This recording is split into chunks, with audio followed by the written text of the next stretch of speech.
1975-77 കാലത്തും തുടർന്ന് 1979 വരെയും കേരളത്തിലും രാജ്യത്തും CPM RSSനോടും ജനസംഘം ഉൾപ്പെട്ട ജനതാ പാർട്ടിയോടും സഹകരിച്ചു എന്നുള്ള ഒരു ചരിത്ര സത്യമാണ്. അതിപ്പോൾ ഗോവിന്ദ മാഷ് പറഞ്ഞാലും പറഞ്ഞില്ലെങ്കിലും സത്യമായിട്ട് തന്നെ നിലനിൽക്കും. അന്നത്തെ ഒരു പ്രത്യേക രാഷ്ട്രീയ സാഹചര്യത്തിൽ അത് അനിവാര്യമായിരുന്നു എന്നുള്ളതും സത്യമാണ്. 1975 കാലത്ത് ജയപ്രകാശ് നാരായണൻ്റെ നേതൃത്വത്തിൽ വലിയൊരു ഇന്ദിരാവിരുദ്ധ മുന്നണി രാജ്യത്ത് രൂപം കൊള്ളുന്ന സാഹചര്യത്തിൽ അതുമായിട്ട് ഭാരതീയ ലോക്ദൾ, അതുപോലെ ഭാരതീയ ജനസംഘം, സ്വതന്ത്ര പാർട്ടികൾ ഉൾപ്പെടുന്ന മറ്റ് സംവിധാനങ്ങൾ, സംഘടനാ കോൺഗ്രസ്, സോഷ്യലിസ്റ്റ് പാർട്ടികൾ ഇവരൊക്കെ സഹകരിച്ചു. ആ ഘട്ടത്തിൽ ഇതിനെ അതിശക്തമായി എതിർത്തവരാണ് CPIക്കാർ. CPM കാര്യം ഇവരിൽ നിന്ന് അകലം പാലിച്ചു. കാരണം ഈ ജയപ്രകാശ് നാരായണൻ വലിയ ആദരണീയനായ നേതാവാണ്, സർവോദയ പ്രവർത്തകനാണ്, ഗാന്ധിയനാണ്, സോഷ്യലിസ്റ്റ് നേതാവാണ്. ഇതൊക്കെയാണെങ്കിലും അദ്ദേഹത്തോടൊപ്പമുള്ള ആളുകൾ ഈ സ്വതന്ത്ര പാർട്ടി പോലെ, അല്ലെങ്കിൽ ഈ സംഘടനാ കോൺഗ്രസ് പോലെ, ജനസംഘം പോലെ പരമ പിന്തിരിപ്പന്മാരാണ് എന്ന കാര്യം എല്ലാവർക്കും അറിയാം. അതാണ് CPI ഇതിനോട് അകലം പാലിക്കാനുള്ള കാരണം. അതുതന്നെയാണ് CPMഉം ഇവരുമായിട്ട് സഹകരിക്കാൻ കൂട്ടാക്കാതിരുന്നതിൻ്റെ കാരണം. പക്ഷേ 1975 ജൂൺ 12 അലഹബാദ് ഹൈക്കോടതി ഇന്ദിരാഗാന്ധിയുടെ തെരഞ്ഞെടുപ്പ് റദ്ദാക്കുകയും അവരുടെ രാജിക്ക് വേണ്ടിയുള്ള മുറവിളി അതിശക്തമാകുകയും ചെയ്ത സാഹചര്യത്തിൽ ജയപ്രകാശുമായിട്ട് തൊട്ടുകൂടായ്മ വേണ്ട എന്നൊരു നിലപാടിലേക്ക് നമ്പൂരിപ്പാടടക്കമുള്ള നേതാക്കന്മാർ പോയി എന്നുള്ളതാണ് സത്യം. ഏതാനും ദിവസങ്ങൾക്കകം ജൂൺ 25 അർദ്ധരാത്രി രാജ്യത്ത് ആഭ്യന്തര അടിയന്തരാവസ്ഥ പ്രഖ്യാപിക്കുകയും പ്രതിപക്ഷ നേതാക്കളെ പൂർണ്ണമായി അറസ്റ്റ് ചെയ്യുകയും പീഡിപ്പിക്കുകയും പത്രങ്ങൾക്ക് സെൻസർഷിപ്പ് ഏർപ്പെടുത്തുകയും മൗലികാവകാശങ്ങൾ സസ്പെൻഡ് ചെയ്ത സാഹചര്യത്തിൽ കോടതികൾക്ക് പോലും സ്വതന്ത്രമായിട്ട് പ്രവർത്തിക്കാൻ പറ്റാതെ വന്ന ഒരു സാഹചര്യത്തിൽ RSSുമായിട്ടല്ല ഏത് ചെകുത്താനുമായിട്ട് യോജിക്കാം എന്നൊരു നിലപാടിലേക്ക് CPMലെ മിക്കവാറും നേതാക്കന്മാരും എത്തിച്ചേർന്നു എന്നുള്ളതാണ് സത്യം. കാരണം അടിയന്തരാവസ്ഥ ഏതെങ്കിലും കാലത്ത് പിൻവലിക്കും എന്നന്ന് ഉറപ്പില്ലായിരുന്നു. ഇപ്പോൾ ചാരികസേനയിൽ നിന്ന് വിമർശിക്കുന്ന ആളുകൾക്ക് പലതും പറയാം.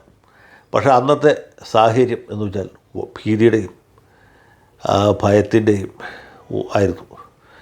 നാളെ എന്തായിരിക്കും എന്ന് ആർക്കും പറയാൻ പറ്റാത്ത സാഹചര്യം. മൗലികാവകാശങ്ങൾ സസ്പെൻഡ് ചെയ്താൽ കോടതിയെ സമീപിക്കാൻ പറ്റുകയില്ല. സർക്കാർ തരുന്ന ആനുകൂല്യങ്ങൾ മാത്രമേ പൗരന്മാർക്ക് സ്വീകരിക്കാൻ പറ്റുകയുള്ളൂ എന്ന ഒരു നിലപാട് സുപ്രീം കോടതി പോലും കൈക്കൊണ്ട സമയമായിരുന്നു. മാത്രവുമല്ല, ഭരണഘടന 42ാം ഭേദഗതി എന്ന് പറഞ്ഞാൽ അതിഭയങ്കരമായിരുന്നു. ഭയാനകമായ ഒരു നിയമപരവും ഭരണഘടനാപരവുമായ ഒരു സാഹചര്യത്തിലേക്കാണ് പോയത്. അപ്പോൾ അങ്ങനെ ഒരു സാഹചര്യത്തിൽ ആരുമായിട്ട് സഹകരിക്കും, ഏത് ചെറുത്താനുമായിട്ട് സഹകരിക്കും എന്ന നിലയിലേക്ക് CPM പോയി. CPI അപ്പോഴും മസിൽ പിടിച്ച് നിന്നു. അടിയന്തരാവസ്ഥയെ അനുകൂലിച്ചാൽ തെറ്റായി പോയി എന്ന് പിന്നീട് കണ്ടെത്തി. എങ്കിൽ പോലും അന്ന് അനുകൂലിച്ചു എന്നുള്ള യാഥാർത്ഥ്യമാണ്. അങ്ങനെയാണ് CPM ജനസംഘം ഉൾപ്പെട്ട മുന്നണിയുമായിട്ട് സഹകരിക്കാൻ കൂട്ടാക്കിയത്. ജനതാ പാർട്ടി രൂപീകൃതമായപ്പോൾ അവരുമായിട്ട് തെരഞ്ഞെടുപ്പ് ധാരണ അഖിലേന്ത്യാ അടിസ്ഥാനത്തിലുണ്ടാക്കി. കേരളത്തിൽ മാത്രമല്ല, കേരളത്തിലും ഉണ്ടാക്കി.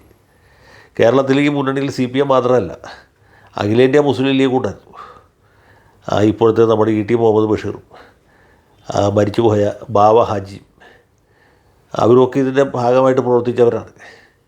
പക്ഷേ അത് കേരളത്തിലും മറ്റ് സ്ഥലങ്ങളുമൊക്കെ ഇവർ ജനസംഘമായിട്ട് കൂട്ടുകൂടുന്നവരാണ് CPM എന്ന ഒരു പ്രചരണം നടത്താനായിട്ട് CPIക്കും അതുപോലെ കോൺഗ്രസിനുമൊക്കെ ഗുണകരമായി തീർന്നു എന്നുള്ള സത്യമാണ്. കേരളത്തിൽ ഇത് CPMന് വലിയ ക്ഷീണം ചെയ്തു. കാരണം കേരളത്തിൽ നമുക്കറിയാം, ജനസംഖ്യയുടെ വലിയൊരു ഭാഗം 45% അന്ന് ന്യൂനപക്ഷ സമുദായക്കാരാണ്. ക്രിസ്ത്യൻ മുസ്ലിം ന്യൂനപക്ഷങ്ങൾക്കിടയിൽ RSSനെ കുറിച്ച് ജനസംഘത്തെക്കുറിച്ചും ഉണ്ടായിരുന്ന ഭയ ആശങ്കകൾ തീർച്ചയായിട്ടും ആ തെരഞ്ഞെടുപ്പിൽ പ്രതിപക്ഷ മുന്നണിക്ക് വലിയ ദോഷം ചെയ്തു. ഈ അച്യുതമേൻ്റെ നേതൃത്വത്തിലുള്ള മുന്നണി കരുണാകരൻ്റെ നേതൃത്വത്തിൽ വീണ്ടും അധികാരത്തിൽ വരുന്നതിന് സഹായകരമായ ഒരു സാഹചര്യം എന്ന് പറയുന്നത് ഈ പ്രതിപക്ഷ മുന്നണിയിൽ CPMനോടൊപ്പം ജനസംഘം ഉൾപ്പെട്ട ജനതാ പാർട്ടിയും ഉണ്ടായിരുന്നു എന്നുള്ളത് തന്നെയാണ്. അതുകൊണ്ട് തന്നെ വലിയ തിരിച്ചടി ഇവർക്ക് നേരിടേണ്ടതായിട്ട് വന്നു.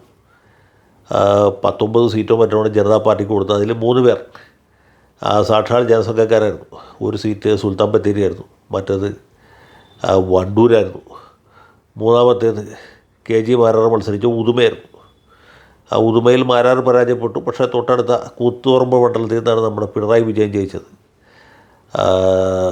തളിപ്പറമ്പിൽ നിന്നാണ് എം വി രാഘവൻ ജയിച്ചത്. അതുപോലെ തലശ്ശേരിയിൽ നിന്നാണ് പാട്യം ഗോപാലൻ ജയിച്ചത്. അപ്പോൾ കണ്ണൂർ ജില്ലയിൽ RSS അന്നും ശക്തമാണ്, ജനസംഘം ശക്തമാണ്. അവരുടെ കൂടി വോട്ട് ചെയ്ത് നേതാക്കന്മാർക്ക് കിട്ടിയിട്ടുണ്ടെന്നുള്ളത് സത്യമാണ്, അതാർക്കും നിഷേധിക്കാൻ പറ്റുകയില്ല. സഹകരിച്ചു എന്നുള്ളത് സത്യമാണ്.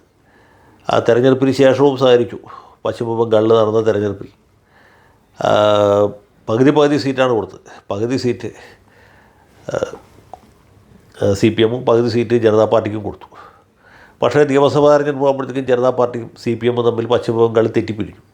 കേരളത്തിൽ തന്നെയും വലിയ സംഘർഷങ്ങളുണ്ടായി. തലശ്ശേരിയിലും മാഹിയിലും പരിസര പ്രദേശങ്ങളിലൊക്കെ RSS മാർക്സിസ്റ്റ് സംഘടനകൾ ശക്തമായി. RSSകാർക്കും മാർക്സിസ്റ്റുകാർക്കും ഒരിക്കലും യോജിച്ചു പോകാൻ പറ്റുകയില്ല എന്ന് വ്യക്തമായി. തലശ്ശേരിയിലെ ഉപതെരഞ്ഞെടുപ്പായപ്പോഴേക്കും, പാർട്ടി ഗോപാലൻ മരിച്ചിട്ട് നടക്കുന്ന ഉപതെരഞ്ഞെടുപ്പായപ്പോഴേക്കും RSSൻ്റെ വോട്ട് തന്നാലും ഞങ്ങൾ സ്വീകരിക്കുകയില്ല എന്ന നിലപാട് നമ്പൂരിപ്പാട് ഉറക്കെ പ്രഖ്യാപിച്ചു. പിന്നീട് ജനതാ പാർട്ടി തന്നെ ആ പ്രതിപക്ഷ മുന്നണിയിൽ നിന്ന് പുറത്തായി. അവർ കോൺഗ്രസുമായിട്ടും ഇന്ത്യൻ യൂണിയൻ മുസ്ലിം ലീഗുമായിട്ട് സഹകരിച്ച് പ്രവർത്തിച്ചു എന്നുള്ളത് സത്യമാണ്. അങ്ങനെ ഒരു ചരിത്രമുണ്ട്. മാർക്സിസ്റ്റുകാരായിട്ട് സഹകരിച്ചതിനെക്കുറിച്ച് മാത്രമേ കോൺഗ്രസ്സുകാർ പറയുന്നുള്ളൂ. കോൺഗ്രസ് ഐയുമായിട്ട് സഹകരിച്ചു. രാജ്യവ്യാപകമായിട്ട് RSSനെയും ജനതാ പാർട്ടിയും ഇന്ദിരാഗാന്ധി എതിർക്കുമ്പോൾ തന്നെ കേരളത്തിൽ കരുണാകരൻ്റെ നേതൃത്വത്തിലുണ്ടാക്കിയ UDF, അതിൽ ഇന്ത്യൻ യൂണിയൻ മുസ്ലിം ലീഗുണ്ട്, കേരള കോൺഗ്രസിൻ്റെ ജോസഫ് ഗ്രൂപ്പുണ്ട്, NDP SRP മുതലായ ചെറുകിട ചീള് പാർട്ടികളുണ്ട്. ഇവരൊക്കെ ചേർന്ന മുന്നണിയിൽ ജനതാ പാർട്ടിയുമായിട്ട് സഹകരിച്ച് പ്രവർത്തിച്ചു. ജനതാ പാർട്ടിക്ക് പാർലമെൻറ്റിലേക്ക് 4 സീറ്റ് കൊടുത്തു. അരങ്ങിൽ ശ്രീധരനാണ് കോഴിക്കോട്ട് മത്സരിച്ച് ജനതാ പാർട്ടി സ്ഥാനാർത്ഥിയായിട്ട്. രാജഗോപാലാണ് കാസർഗോട്ട് ജനതാ പാർട്ടി സ്ഥാനാർത്ഥിയായിട്ട് കലപ്പകേന്ദ്രീയ കർഷകരുടെ അടയാളത്തിൽ മത്സരിച്ച്. തൊട്ട് പിന്നാലെ നടന്ന നിയമസഭാ തെരഞ്ഞെടുപ്പിലും ഈ മുന്നണി പ്രവർത്തിച്ചു. ഏതാനും സീറ്റുകൾ ജനതാ പാർട്ടിക്ക് കൊടുത്തു. KG മാരാർ മത്സരിച്ചത് ഉദുമയിലായിരുന്നില്ല, പെരിങ്ങളത്തായിരുന്നു എന്ന വ്യത്യാസം ഉണ്ടായിരുന്നുള്ളൂ. പെരിങ്ങളത്ത് അദ്ദേഹം പരാജയപ്പെടുകയും ചെയ്തു. അതുപോലെ ഒറ്റപ്പാലത്ത് PR നമ്പ്യാർ മത്സരിച്ചു. എൻ്റെ വീടിരിക്കുന്ന മണ്ഡലമായിരുന്ന വടക്കേക്കരയിൽ PN സുകുമാരൻ നായരാണ് ജനതാ പാർട്ടി സ്ഥാനാർത്ഥിയായിട്ട് മത്സരിച്ചത്. എല്ലാ സ്ഥാനാർത്ഥികളും പരാജയപ്പെട്ടു എന്നുള്ള സത്യമാണ്. ജനതാ പാർട്ടിക്ക് 5 സീറ്റിൽ ജയിക്കാൻ കഴിഞ്ഞു. അവർ അതിനുശേഷവും കോൺഗ്രസ് മുന്നണിയിൽ തന്നെയാണ് തുടർന്നത്, ഇടതുപക്ഷ മുന്നണിയിൽ ചേർന്നില്ല. പിന്നീട് ഈ നയനാരുടെ മന്ത്രിസഭ രാജിവെച്ച് കരുണാകരൻ്റെ കാസ്റ്റിംഗ് മന്ത്രിസഭ ഉണ്ടാകുന്നതിന് മുമ്പാണ് ഈ ജനതാ പാർട്ടി പിളർന്ന് അതിലൊരു ഭാഗം കരുണാകരനോടൊപ്പം കോൺഗ്രസ് മുന്നണിയിൽ നിൽക്കുകയും ന്യൂനപക്ഷ വിഭാഗം 5 പേരിൽ 3 പേര് ഐക്യമുന്നണിക്കൊപ്പം 2 പേര് ഇടതുമുന്നണിക്കൊപ്പമാണ് പോയത്. ഇടതുമുന്നണിക്കൊപ്പം പോയത് ഒന്ന് ചന്ദ്രശേഖരനായിരുന്നു, മറ്റേത് ഇപ്പോൾ നമ്മളെ മന്ത്രിയായിരിക്കുന്ന കൃഷ്ണൻകുട്ടിയായിരുന്നു. മറുഭാഗത്ത് പോയത് M കമലം, PC ചെറിയാൻ, അതുപോലെ K ഗോപാലൻ, ഇവരൊക്കെയായിരുന്നു. അപ്പോൾ ഇങ്ങനെ ഒരു ചരിത്രമുണ്ട്.